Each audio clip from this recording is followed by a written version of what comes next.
Hallo miteinander und herzlich willkommen zum Habecker Radar Podcast. Ich bin Sandia und mit mir am Mikrofon ist der Malik. Salut miteinander. Schön, habt ihr eingeschaltet zu unserer allerersten Episode. Wir behandeln in diesem Podcast unterschiedlichste Themen, trendy Themen aus der digitalen und technologischen Welt. Themen, die uns bei Habecker irgendwie beschäftigen und die wir für euch ein bisschen aufbereiten möchten und euch zeigen, warum sie uns eigentlich näher beschäftigen.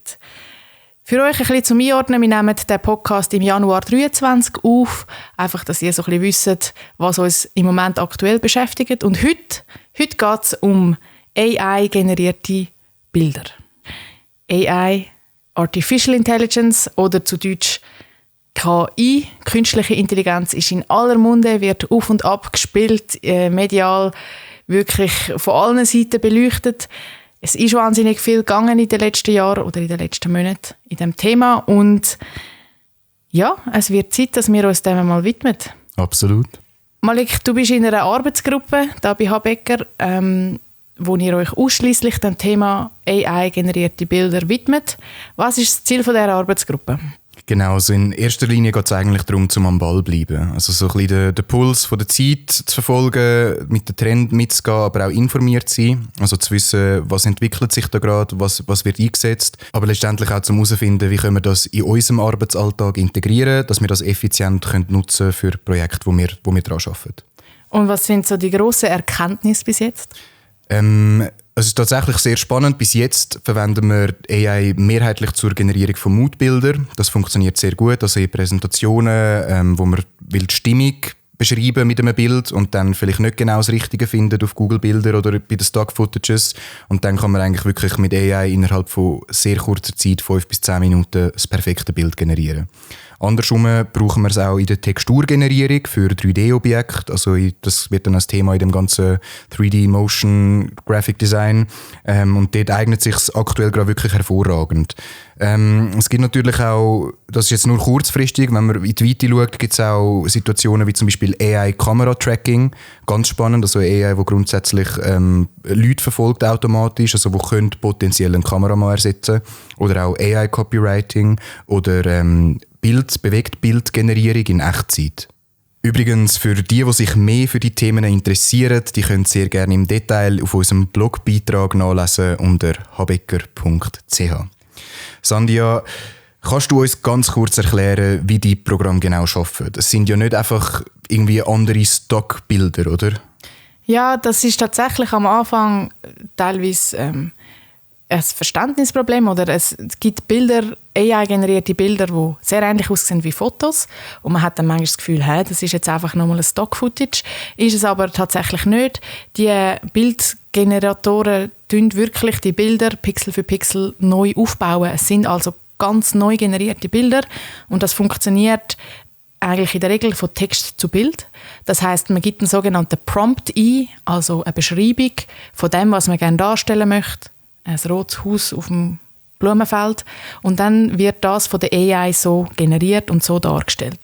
Im Hintergrund sind da sogenannte Deep Learning am Arbeiten. Das sind Algorithmen, die in der Lage sind, auf ganz, ganz komplexe Abrufsysteme Objekte zu erkennen, zu benennen, zu verstehen, was die machen, zu verstehen, wie man die richtig und falsch einsetzt. Vor allem, wie man sie richtig einsetzt, wie man sie voneinander unterscheidet.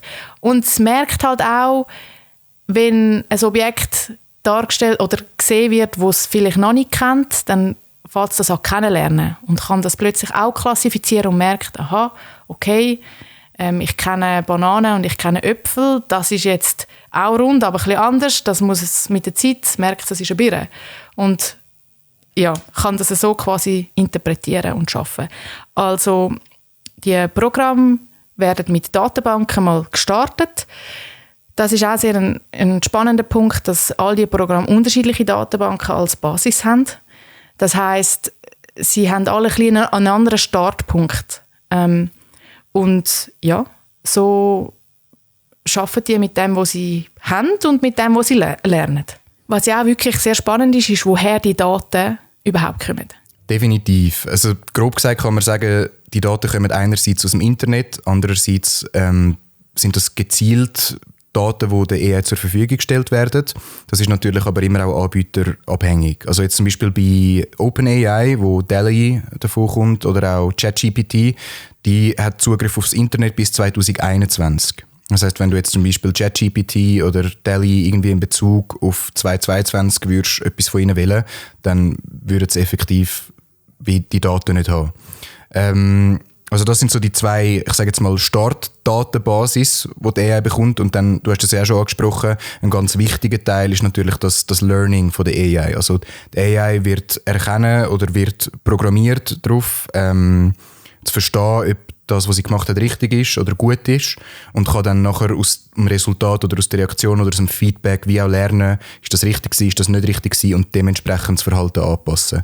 Gerade bei ChatGPT ist das sehr spannend, wenn man jetzt ChatGPT, wenn man sie etwas fragt und sie gibt eine falsche Antwort, kann man sie darauf hinweisen, dass sie etwas Falsches gesagt hat und dann korrigiert sie sich. Also ein sehr spannender Aspekt, also eigentlich Learning in Real Time. Es gibt ja im Zusammenhang mit diesen AI-Bildgeneratoren auch Fokusgebiete. Kannst du das nochmal ein bisschen näher erläutern? Genau, ja. Also Fokusgebiet beschreibe ich sozusagen als eine Spezialisierung von der AI. Man kann sich vorstellen, wie zum Beispiel ein Goldschmied, der hat sein ganzes Leben lang das Handwerk vom Goldschmied gelernt. Und der ist jetzt ein Vollprofi im Goldschmieden, aber wenn jetzt der plötzlich muss snowboarden, wird er dort kein Vollprofi sein. Also es ist wie so die Spezialisierung von dem, was die Person oder die Intelligenz gelernt hat, kann man jetzt genauso auch auf die Artificial Intelligence beziehen. Also es ist wirklich wie so eine Spezialisierung. Wie zeichnet sich das aus oder wie muss ich mir das vorstellen? Das zeichnet sich aus im Sinne von grundsätzlich, sieht man jetzt mit all diesen verschiedenen AI-Anbietern, ist die AI immer für etwas bestimmt. Also zum Beispiel DALL-E oder Midjourney oder Stable Diffusion sind darauf, ich sage jetzt mal, trimmt, Bilder zu generieren, Text zu erkennen und dadurch Bilder zu generieren. ChatGPT ist darauf trainiert, Text zu erkennen und daraus eine Antwort, also auch wieder Text zu generieren.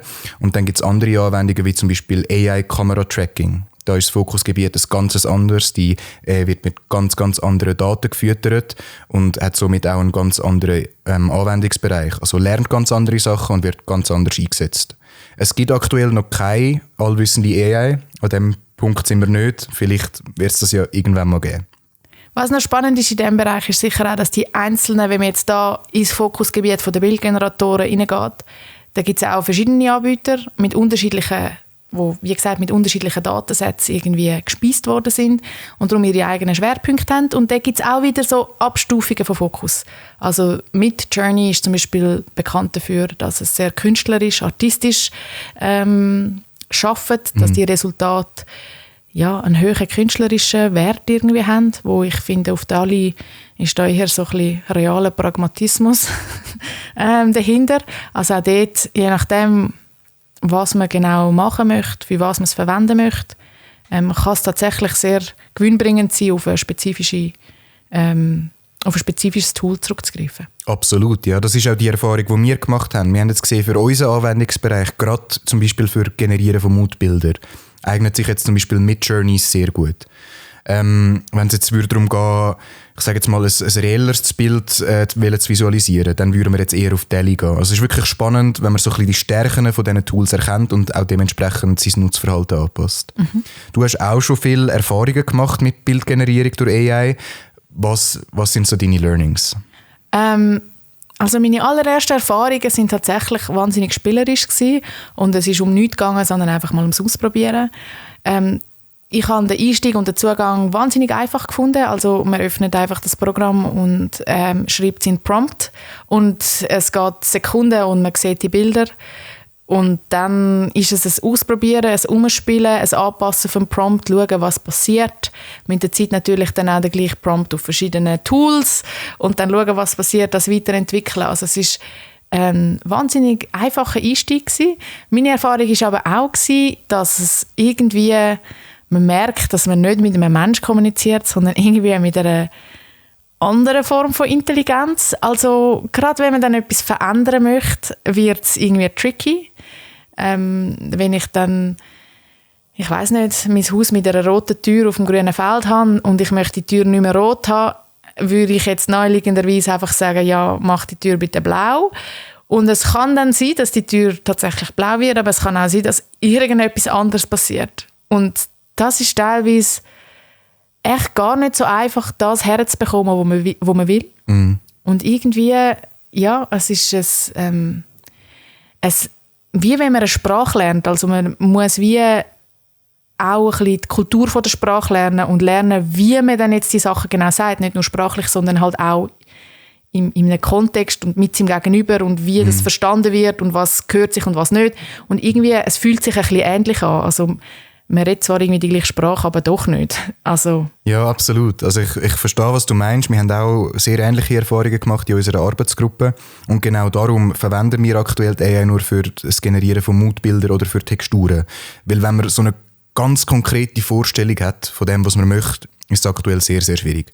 Also klar, die Tools lernen dazu, werden neu programmiert, es kommen neue Versionen, aber so weit sind wir effektiv einfach noch nicht. Also ich kann jetzt noch nicht ein Bühnenbild oder so visualisieren lassen. Genau. Also meine Erfahrung war diesbezüglich schon auch jetzt gerade schon für Kundenprojekte, dass im Kreativprozess, wenn man wirklich noch ganz, ganz am Anfang ist und man einfach Bilder braucht, die irgendwie mal einen Eindruck von einer Idee geben, aber noch nicht wirklich konkret exakt genau das abbilden, was man sich vorstellt, dann ist es unheimlich toll zum Brauchen. Also es ist auch, es findet so ein Spiel statt, man gibt mal ein, was man sich vorstellt und dann kommt etwas raus und dann ist man wie vielleicht wieder inspiriert, weil sich die AI etwas ausgedacht hat, wo man selber vielleicht noch gar nicht daran gedacht hat. Und so ist es irgendwie im Prozess aus meiner Erfahrung bis jetzt oftmals, nicht immer, aber oftmals sehr, sehr gewinnbringend. Und also es ist natürlich unschlagbar, was Aufwand und Ertrag ist. Also man hat irgendwie, Midjourney gibt einem pro Prompt immer 4 Variationen oder 4 Interpretationen davon. Und man hat eigentlich auf einen Streich 4 super tolle Visualisierungen. Und ja, also ich meine, wenn man die jetzt alle einzeln erstellen müsste, irgendwie in einem 3D-Programm oder mit einem Zeichner, das wäre viel mit einem grösseren Aufwand. Und, ja. Stundenlange Arbeit zum Teil. Stundenlange Arbeit. In gewissen Fällen vielleicht sogar tagelange Arbeit, die innerhalb von wenigen Sekunden generiert wird. Das ist vielleicht gerade ein gutes Stichwort. Es gibt ja auch immer wieder kritische Stimmen in diesem Bezug. Vor allem gerade in der letzten Zeit sehr stark. Besonders auch in Bezug auf Ethik. Wie siehst du das? Ja, also ich glaube gerade noch mal zu dieser Skepsis oder so zu diesen Unsicherheiten, das ist ein sehr spannendes Thema, gerade mit AI im Allgemeinen. Da gibt es spannende auch Umfragen dazu. Die aktuellste, die ich jetzt gefunden habe, ist aus dem 21. Eine eher grössere angelegte Umfrage, wo man wirklich in verschiedenen Ländern versucht hat herauszufinden, wie stehen denn die Leute zu AI, und es ist viel Skepsis herum. Also auf meinen Zahlen von den Deutschen, für den Schweizer Markt habe ich jetzt keine Daten gefunden, aber für den deutschen Markt sind 40% der Leute sehr skeptisch gegenüber AI eingestellt.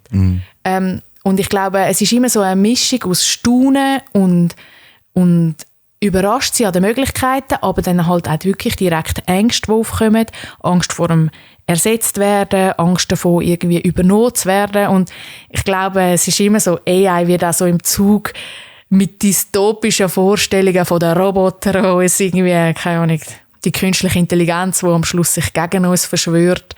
Also irgendwie so, diese Themen fliessen irgendwie da mit rein. Und es ist so ein bisschen ein diffuses Feld. Also ich habe auch in meinem Umfeld von kreativen Leuten, kenne ich doch auch einige, die unsicher sind und eher ängstlich, die das Gefühl haben, ihre Fähigkeiten werden bald nicht mehr genutzt, weil die AI alles macht. Und bis jetzt ist das nicht unbedingt meine Erfahrung. Also die AI, wie sie jetzt funktioniert, ersetzt uns jetzt, glaube ich, noch lange nicht. Es ist noch ziemlich langes Miteinander. Absolut, ja, das denken wir auch in unserer Arbeitsgruppe. Wir bestehen ja wohlgemerkt aus rein kreativen Leuten und auch da sind am Anfang Ängste aufgekommen, wird mich das ersetzen, wie sieht das aus in der Zukunft? Aber wir haben das dann diskutiert und eigentlich ist es ganz klar. Es hat in der Vergangenheit immer Werkzeuge gebraucht. Früher war es der Pinsel, kürzlich Photoshop, jetzt ist es AI.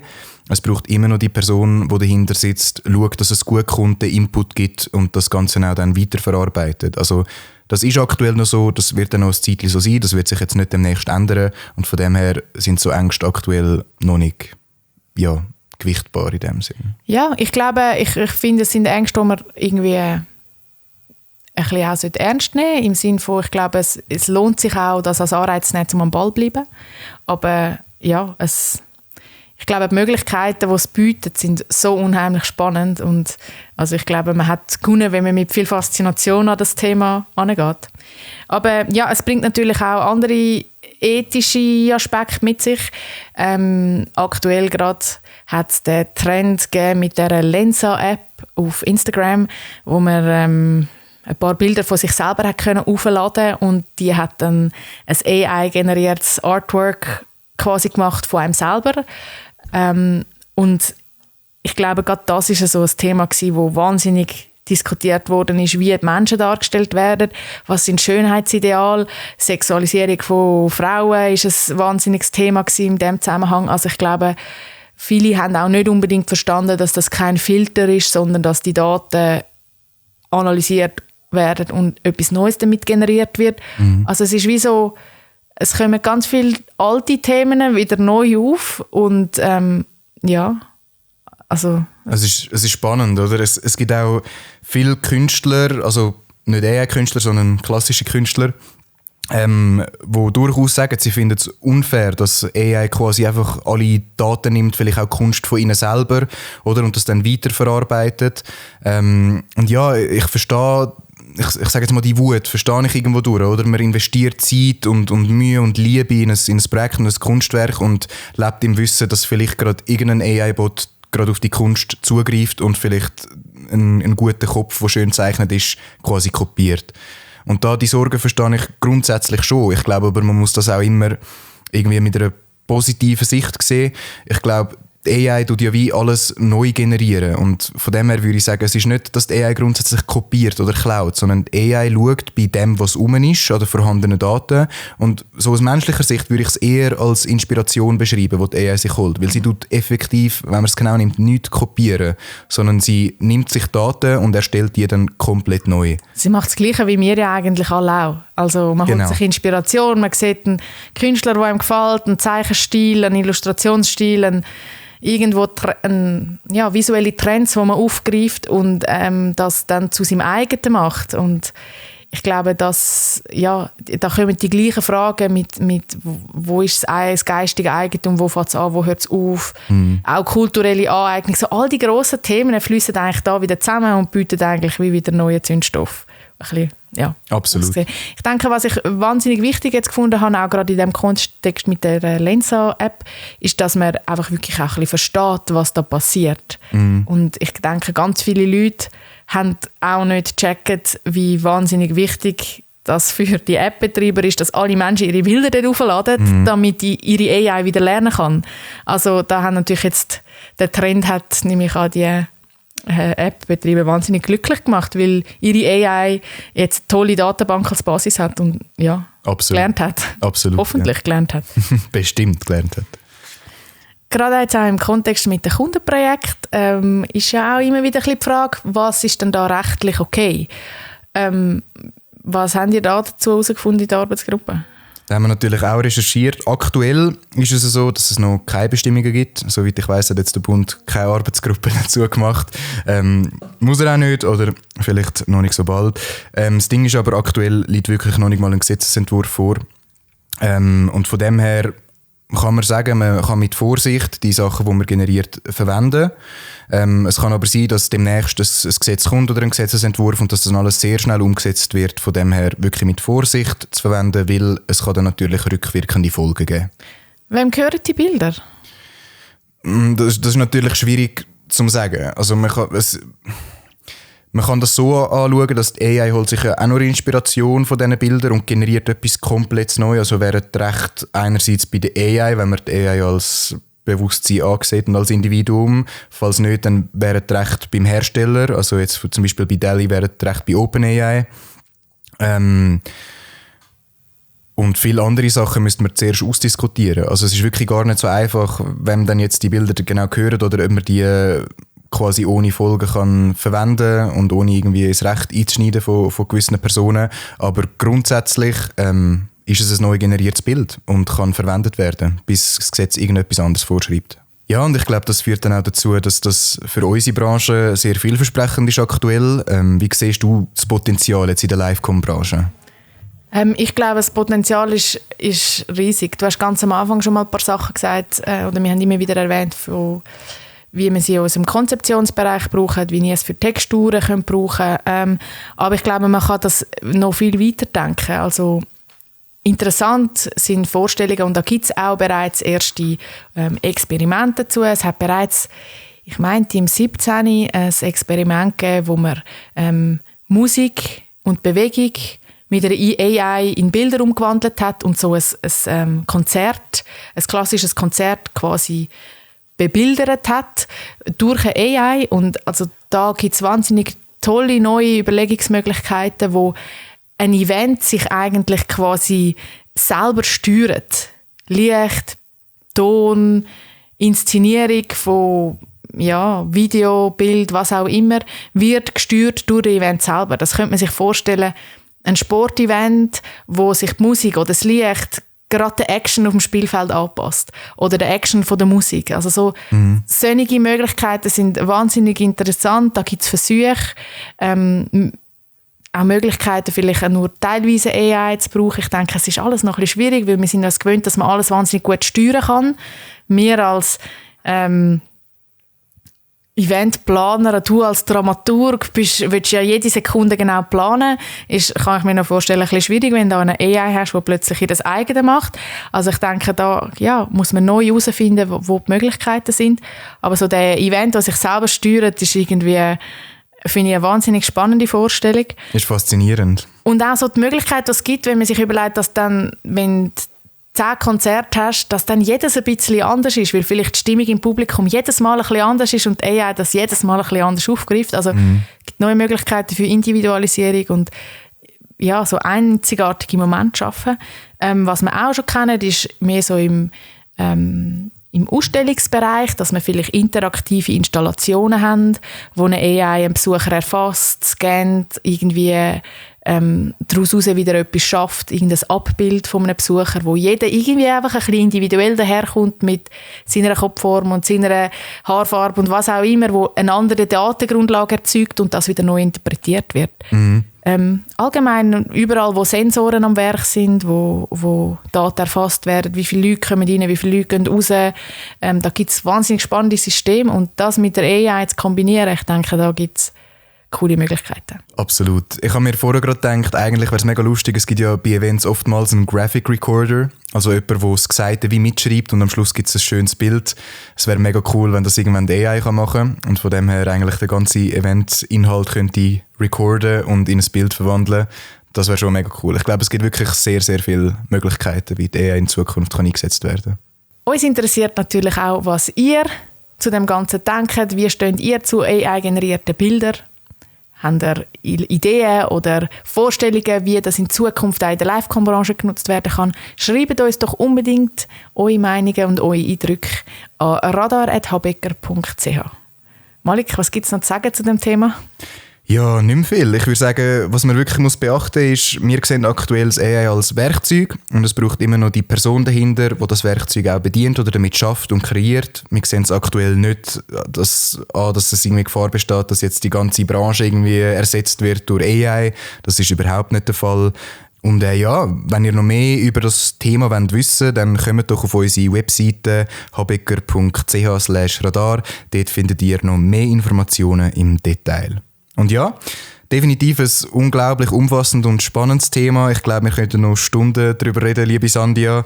Aber we have to wrap it up now. Das war es gewesen, liebe Zuhörerinnen und Zuhörer von der Sandia und mir in unserem ersten Habecker Radar Podcast. Danke fürs Zuhören, bis zum nächsten Mal und macht's gut. Tschüss zusammen.